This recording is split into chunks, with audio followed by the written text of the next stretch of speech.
ஐயா அப்துல் கலாம் எண்ணற்ற கல்லூரிகளில் பள்ளிக்கூடங்களில் சென்று மாணவ பிள்ளைகள்கிட்ட பேசினாங்க. அவங்க ஏன் இந்த பாராளுமன்ற உறுப்பினர்கள், சட்டமன்ற உறுப்பினர்கள் கொடுங்க, அமைச்சர் பெருமக்களை தாங்க, நான் அவங்க கிட்ட கொஞ்சம் பேசணும்னு சொல்லல. அவருக்கு தெரியும் அது பதறா ஆயிருச்சு. பதருக்குள் நெல்மணியை தேடுவதை விட நாமே உழுது விதைச்சு நல்ல நெல்மணிகளை அறுவடை செய்து கொள்வது மேல். அததான் யார் செய்யறா? உங்கள் முன்னவன் செய்திருக்க. நான் போய் அந்த கட்சியிலிருந்து 4 பேரை இழுக்கிறது, இந்த கட்சியிலிருந்து திமிரோட நிக்கிறேன்னா காரணம் என்ன? இது நான் விதைச்சு வளர்த்த மணி, அறுவடை செய்த நெல்மணி.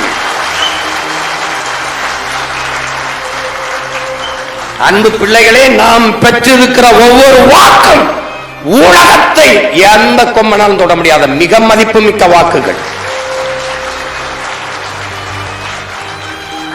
விலை உயர்ந்த வாக்கை பெற்றவன் நாம் தான்.